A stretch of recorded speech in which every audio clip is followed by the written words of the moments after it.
Le président Laurent Gbagbo demeure convaincu qu'il est encore temps de privilégier la paix et d'ouvrir la voie à un dialogue sincère. Mais il reste tout aussi ferme. Il ne peut et ne doit pas y avoir de quatrième mandat.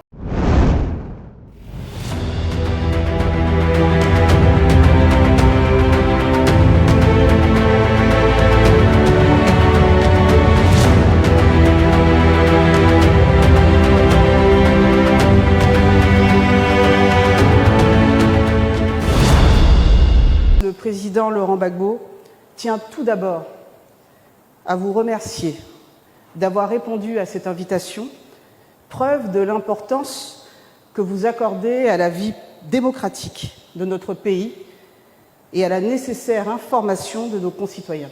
Il tient à préciser que cette rencontre est la première, mais ne sera pas la dernière. Il tient à ce qu'un point détaillé vous soit fait régulièrement quant à l'évolution de la situation politique du pays. Par cette déclaration, Son Excellence le président Laurent Gbagbo, ancien président de la République de Côte d'Ivoire, président du PPACI, souhaite faire le point des activités menées ces derniers jours, notamment les consultations qu'il a engagées avec de nombreux acteurs politiques à la suite de la décision du Conseil constitutionnel rendue le 8 septembre dernier. En sa qualité d'ancien chef d'État et de candidat déclaré à l'élection présidentielle, il a tenu à échanger avec plusieurs des personnalités dont les dossiers ont été déclarés irrecevables, afin de recueillir leurs analyses, leurs préoccupations et leurs propositions face à cette décision très lourde de conséquences. De ces discussions, deux principales options ont été évoquées. D'une part, l'idée de prendre le régime RHDP à son propre piège en soutenant collectivement l'un des candidats retenus. À cet égard, le président Laurent Gbagbo tient à rappeler qu'il n'avait jamais soutenu, ni de près, ni de loin, un prétendu plan de précaution. D'autre part, la nécessité de résister par des actions démocratiques pour exiger des élections inclusives et le respect de la Constitution. Le président Laurent Gbagbo a entendu chacune de ces propositions. La première, bien que pertinente en théorie, n'a pas prospéré. Elle ne faisait pas l'unanimité ni parmi les candidats exclus, ni parmi nos concitoyens. De plus, il faut le dire clairement, les candidats retenus par le Conseil constitutionnel ne sont pas ceux investis par les grands partis politiques du pays. Dès lors, il n'y avait ni consensus, ni légitimité suffisante pour bâtir une telle stratégie. La seconde option, celle d'action démocratique et pacifique, s'est imposée comme la voie à suivre. Car notre véritable adversaire, ce n'est pas tel ou tel candidat.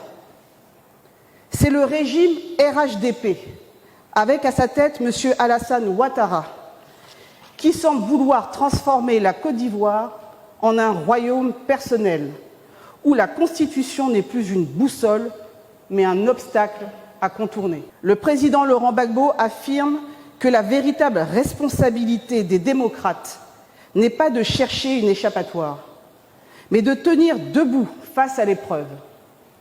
Ce n'est pas une question de posture, mais l'essence même du combat.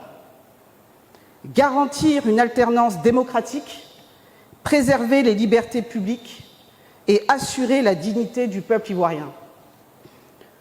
Aujourd'hui, ce qui est en jeu dépasse la seule élection présidentielle. Ce qui est en jeu, c'est la survie de notre démocratie. C'est le respect de nos libertés publiques. C'est l'avenir même de notre nation. En validant un quatrième mandat anticonstitutionnel et en écartant 55 candidats, dont ceux des principaux partis d'opposition, c'est le principe d'égalité devant la loi qui a été foulé aux pieds.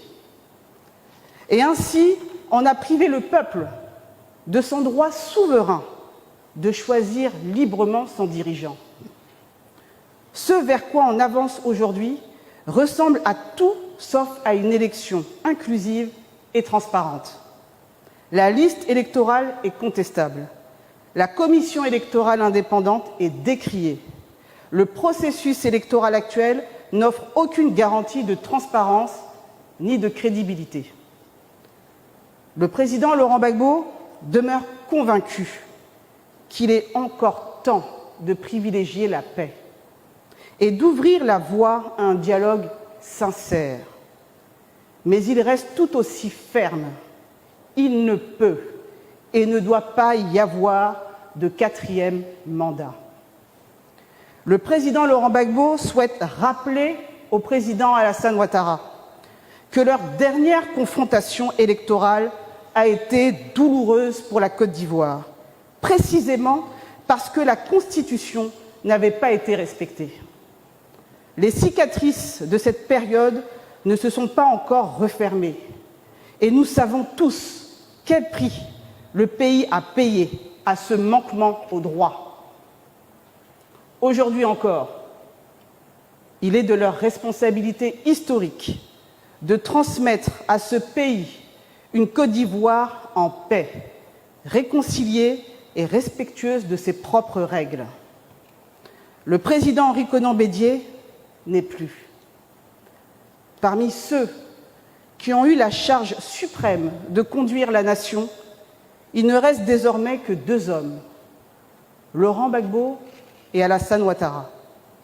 Cette réalité crée un devoir supplémentaire, car l'histoire retiendra non seulement ce que chacun a fait quand il était au pouvoir, mais aussi ce qu'ils auront légué au moment de le quitter. Il ne faut pas croire que l'on est fort parce que l'on tient momentanément les institutions et les armes. On n'est jamais fort tout le temps. Et surtout, on n'est jamais plus fort que le peuple. Les régimes qui l'ont oublié partout dans le monde ont fini par s'effondrer. Le peuple, lui, demeure toujours. C'est pourquoi le président Laurent Gbagbo en appelle à la responsabilité. Gouverner, ce n'est pas s'éterniser au pouvoir au risque de briser la nation. Gouverner, c'est préparer la paix et la réconciliation pour l'avenir. Gouverner, c'est respecter la Constitution, respecter le peuple et accepter que le pouvoir ne soit pas une propriété personnelle, mais une charge temporaire confiée par la souveraineté populaire. Le président Laurent Gbagbo tient à préciser que sa volonté n'est pas de contester nos institutions, bien au contraire. Il s'agit de leur rappeler que leur force et leur légitimité ne viennent pas d'elles-mêmes, mais du peuple, et du peuple seul. Elles agissent en son nom, et c'est du peuple qu'elles tirent leur autorité. Oublier cela, c'est trahir l'esprit même de la République. Le président Laurent Gbagbo insiste avec force. Il n'est pas trop tard. Il est encore temps de rompre avec cette logique de confiscation. Il est encore temps de revenir aux fondamentaux de la démocratie, la souveraineté du peuple, l'égalité de tous devant la loi et la vérité des urnes. Le peuple ivoirien doit être celui qui décide. Lui seul détient le droit de dire qui doit le gouverner. Ce droit ne peut pas être confisqué, encore moins marchandé. Le lui retirer, c'est condamner notre pays à l'instabilité. Le lui restituer, c'est ouvrir la voie à la paix, à la réconciliation et à la dignité nationale. Son Excellence, le président Laurent Gbagbo, tient à rappeler que c'est unis que nous serons plus forts que la peur. Déterminés, nous serons plus forts que la répression. Mobilisés, Nous serons plus forts que toutes les manœuvres. Ainsi s'achève la déclaration faite au nom du président Gbagbo. Je vous remercie.